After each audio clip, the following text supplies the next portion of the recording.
I'm Liz Faublis, and this is Currents. Station to Station, a dramatic interpretation of Christ's earthly suffering.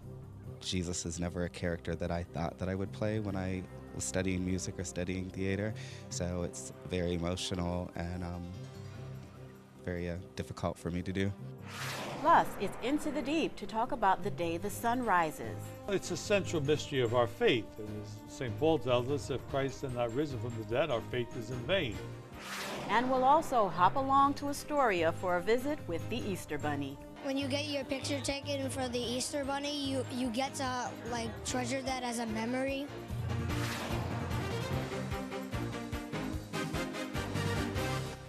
Good evening, and thank you for joining us. We are heading into the home stretch of Holy Week. Tomorrow night at churches around the world, the Holy Thursday Mass, when we celebrate the Lord's Supper. Now that's followed by Good Friday, arguably the solemnest day of the year, when churches again hold liturgies for the day of Jesus' Passion. It's also a day, like the Fridays throughout Lent, when Catholics pray the Stations of the Cross. Now last Friday, which was the final Friday of the Lenten season, St. Saviour's Church in Park Slope hosted a unique interpretation of the Stations. It included song, dance, and a lot of acting.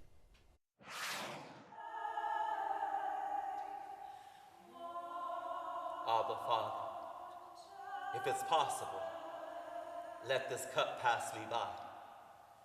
Still, let it be as you would have it, and not as I.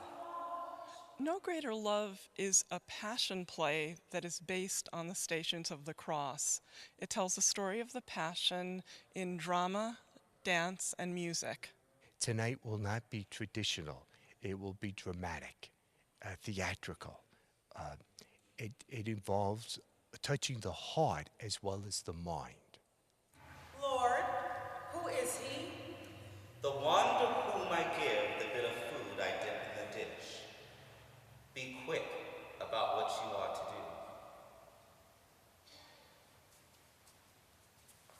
do. It allows people to enter into the Passion in a deep and personal way, rather than just sitting back and watching. They actually feel the pain that Christ has gone through. They feel the suffering of the people around him, and they experience then the joy of the resurrection in a deeper, more profound way. Father,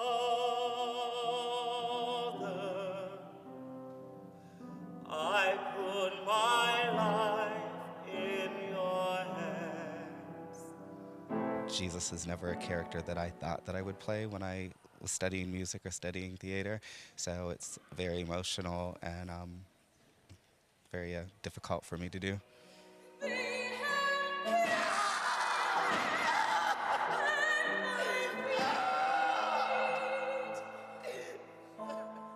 We're able to give them the Stations of the Cross in a musical, and they're able to remember what Lent and what Jesus' last moments were really like, and how tragic they were, but also how uplifting everybody was in the end and throughout the entire process. I was really moved. I thought they were really impressive.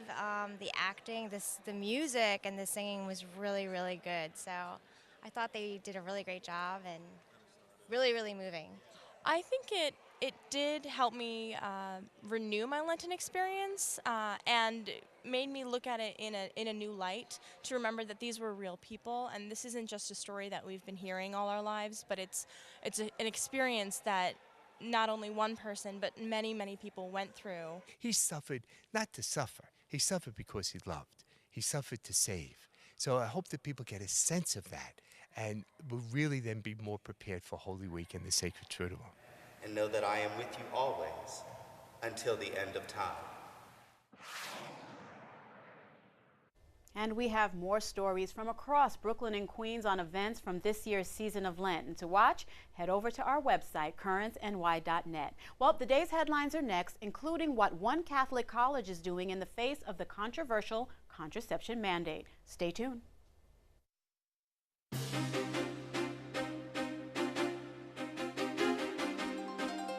I'm I'm Liz Fables. Coming up later, the deeper meaning of one Easter tradition. But first, a look at the day's headlines. Well, a church leader in Colombia calls it a necessary first step. 10 hostages kidnapped in 1998 by the Marxist rebel group FARC have been released. Bogotá Archbishop Ruben Salazar Gomez is urging all groups still holding hostages to release them as soon as possible. Colombia is in the midst of an ongoing civil war. More fallout for Irish broadcaster RTE after the station falsely reported that a priest raped a minor and fathered her child.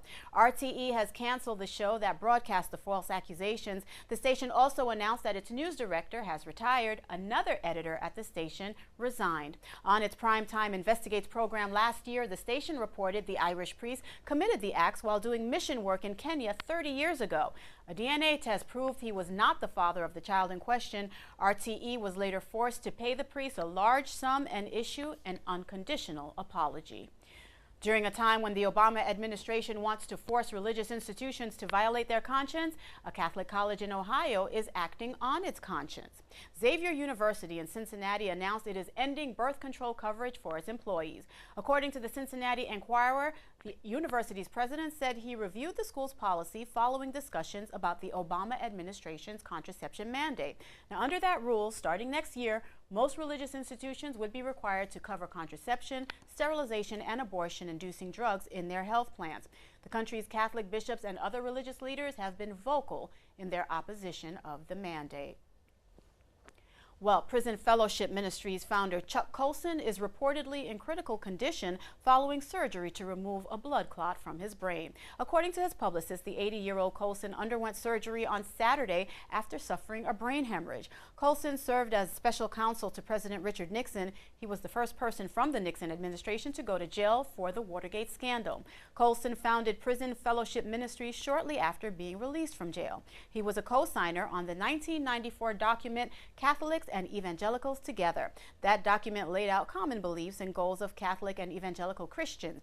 A year later, Colson co-authored a book also titled Catholics and Evangelicals Together with the late Father Richard John Newhouse.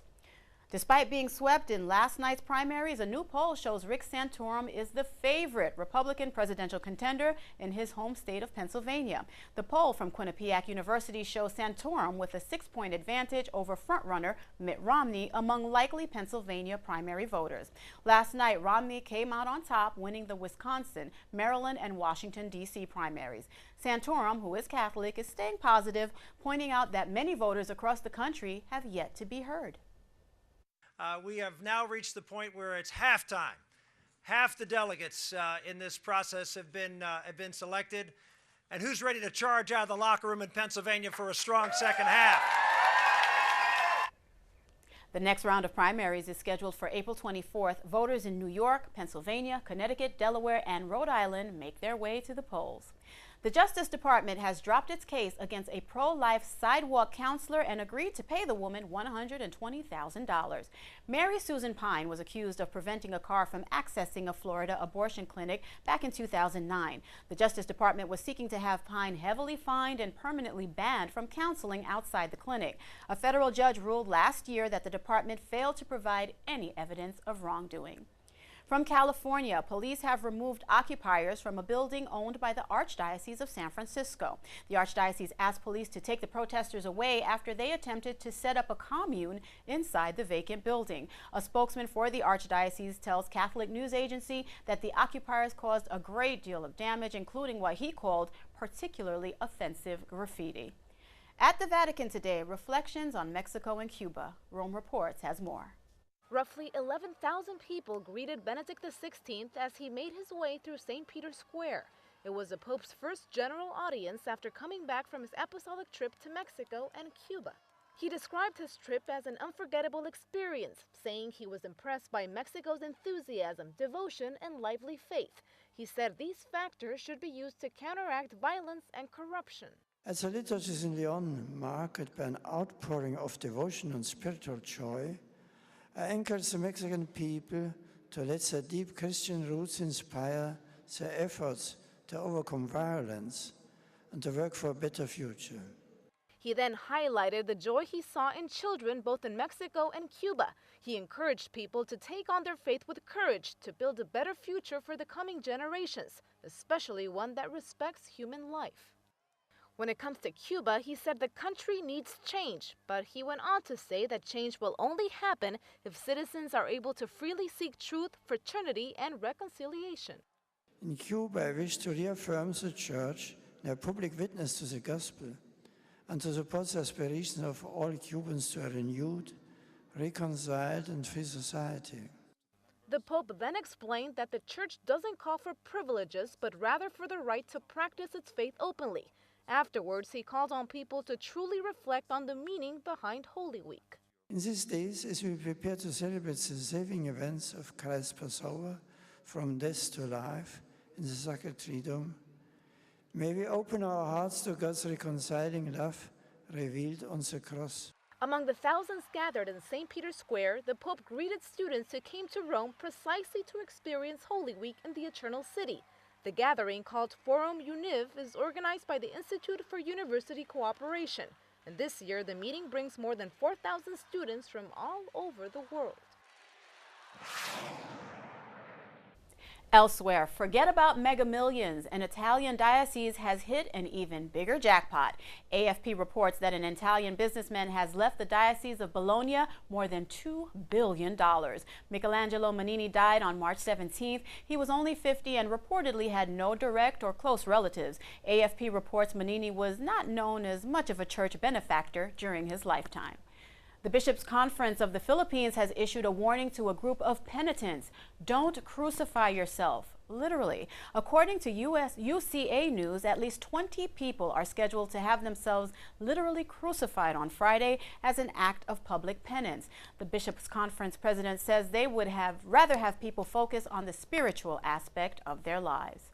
And last night at St. James Cathedral in downtown Brooklyn, the annual Chrism Mass. Priests, deacons, and religious from across Brooklyn and Queens gathered. The Mass is celebrated each year at the cathedral on the Tuesday of Holy Week. In his homily, Bishop Nicholas DiMarcio discussed events in the diocese for the church's forthcoming Year of Faith.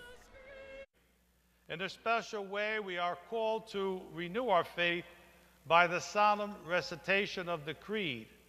This will mark our opening event in this coming October that we will celebrate here in this cathedral basilica during Vespers.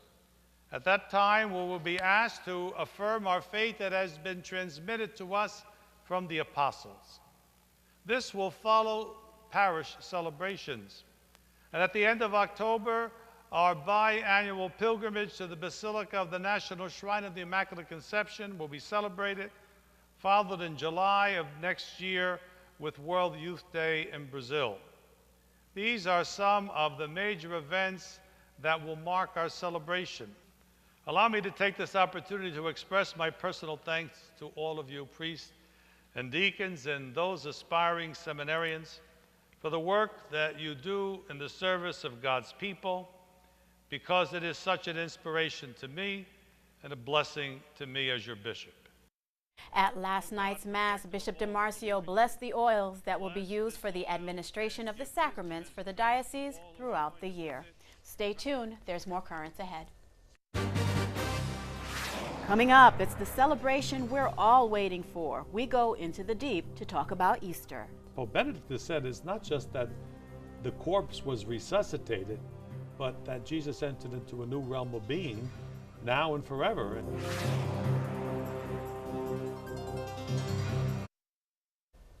Welcome back. Well, it may not be a day when we give or receive a lot of gifts, but it is the most important day of the year for Catholics and other Christians. It's Easter Sunday, Jesus' resurrection from the dead.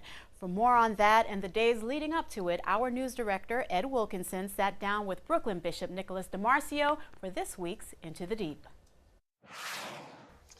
Bishop, nice to see you again. Yeah, it's good to be here. We're right in the middle now of the holiest week of the year. This is Holy Week for us, and it's leading up, of course, to Easter Sunday, which is really the feast of the Catholic Church. So I know growing up, a lot of people think that Christmas is the important feast of it. Right. But Easter is really the important feast for the Church, and why is that? Well, it's a central mystery of our faith. As St. Paul tells us, if Christ had not risen from the dead, our faith is in vain.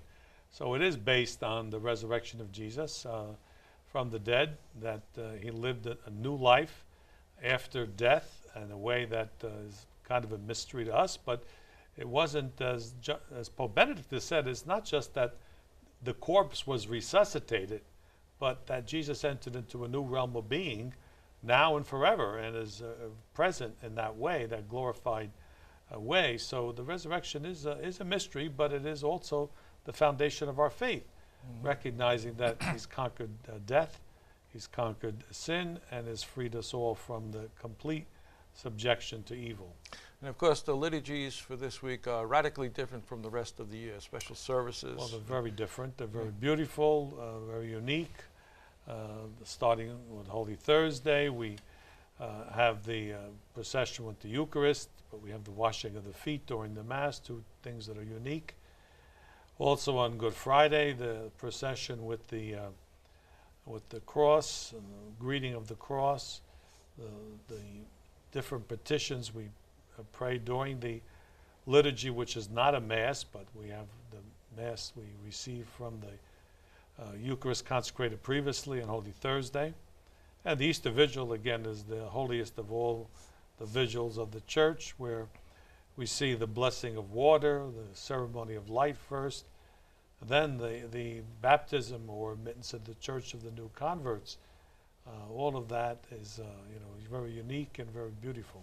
You hear the term sometimes Easter people, that the Catholics are Easter people, and I guess that applies really in a special way to the people who are being baptized and who are receiving their first sacraments at Easter time. It does apply specifically to them, but also to all of us, because we are a people that rejoice in the resurrection at all times. So we are an Easter people. That this is what sustains us, and this is why every Sunday is a separate Easter. That's why we celebrate the Lord's Day, the day in which the Lord rose from the dead.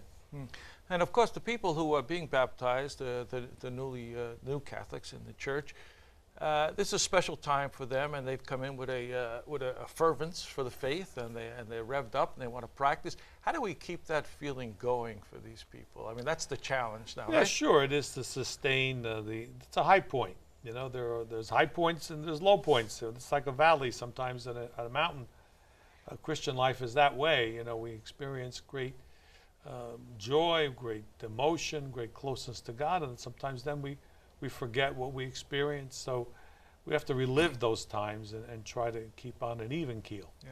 In addition to the Church's official liturgy, there are also a lot of different kinds of celebrations and processions in our neighborhoods that immigrant people have brought with them, and you participate in many of them, don't you? That's right. We have there's two main Italian processions with the body of Jesus and our Sorrowful Mother following. Then we have many Spanish processions, and so we see that the customs from the countries of the people that they came from are carried on right here in our own midst. Yeah, and of course at Easter time the churches will be filled again. You know, and it's something we're not always used to. And some people who may not have been to church since last Easter are going to come in and see actually a different language to our liturgy right now. Yeah, probably they won't notice it too much. You're not there every week, so it's not that noticeable. And most of the other people picked up very well, so I don't think we're going to have any trouble. What can we say to the people who are there just at Easter and Christmas? Is there a message that we could give to them at Easter time? We have to remind them that the faith is something that is we celebrate all the time. They don't need to be castigated or preached to, but we should invite them to come all the time. That's all. It's a welcome at time. They certainly do know that it is important to come at those times, so that's good. That's a positive beginning. But that the faith is more than just episodic. It's something that's constant. And Bishop, I guess it's fitting that we wish you a happy Easter. I wish all our listeners and viewers a happy Easter also. Yeah. And Bishop DiMarcio will celebrate the Easter Vigil this Saturday at St. John Vianney Church in Flushing. Don't go anywhere. We have more currents after a short break. When we return, more holiday joy with a visit from the Easter Bunny. Children are very excited. I mean, next to Santa, I think that the Easter Bunny is the next best thing.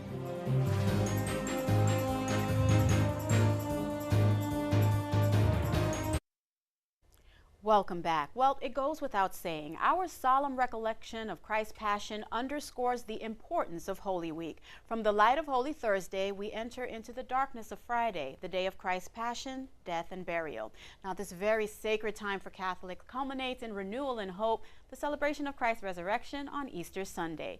And for many of our youngest Catholics, someone you and I remember waiting around for with baskets in hand while dressed in our finest adds to the joy of Easter Sunday. Who might that be? Well, the Easter Bunny, of course. Immaculate Conception School in Astoria, Queens welcomes the sky with its own brand of festivities, opening its doors to parishioners for breakfast with the Easter Bunny. The community-friendly event allows those who attend time to reflect on renewal, make new friends, and focus on the importance of their Catholic faith. Oh, and some one-on-one time with the Easter Bunny doesn't hurt either. People are here today for breakfast with the Easter Bunny. We do a lot of fundraising here, as most Catholic schools do. But this is not designed as a fundraiser, but as a community builder to promote our Catholic identity and to recruit people for the school. Easter's coming up, and everybody enjoys Easter, and everybody enjoys the holiday season, and we want to make sure the whole community and the school has somewhere to go and have fun. Oh, our special guest is the Easter Bunny. Children are very excited. I mean, next to Santa, I think that the Easter Bunny is the next best thing. Well, there's all kinds of events. There's pictures with the Easter Bunny. There is face painting. There is breakfast, opportunity for children to be playing with other children. I'm excited because I like bunnies a lot. I'm looking forward to see the Easter Bunny because it's like Easter and we'll get to see it because it's Easter. When you get your picture taken in front of the Easter Bunny, you get to like treasure that as a memory. What's so interesting is the look on the parents' faces when they see their children meet the Easter Bunny. I think it brings out the child in all of us, and the whole idea of spring and new life and renewal. It's really not just about the Easter Bunny, it's also about the risen Christ. I know we don't promote that heavily at Breakfast with the Easter Bunny, but it's really all part of what Easter is all about. It's one of the most important times for our family because of our Catholic faith. We're very grateful to have this event to come, to have our children join with their friends and our community and celebrate Easter in a very fun way by being with the Easter Bunny. It's just, I get so much joy out of seeing the kids, hugging the Easter Bunny and really understanding the whole meaning about Easter. It's very hard for children to relate to the true meaning of Easter in terms of death and resurrection, but they can get close to it with the whole idea of newness of life. And that's, I think, with the little bunny rabbits and the Easter eggs, is all symbols that children can more readily understand when it comes to bringing new life forth and how beautiful life is. We can bring families together. Our mission statement is to provide a safe and nurturing environment where children learn to love learning, love God, others, and self. And I think the Breakfast with the Easter Bunny does that beautifully. And I'm sure they all look forward to their breakfast with the Easter Bunny. And as we here at Currents prepare for our Easter celebrations, NET will offer special Holy Week coverage over the next 2 days. Tune into the Mass of Lord's Supper at St. James Cathedral Basilica on Thursday at 7:30 p.m. On Friday, the Stations of the Cross, also at St. James, begins at 7 p.m. Currents will be back with you on Monday at our regularly scheduled time. Hope you can join us. Until then, you can log on to currentsny.net for more information or to view some of your favorite Currents programs. For all of us at Currents, thank you for joining us. Have a good night and a blessed Easter.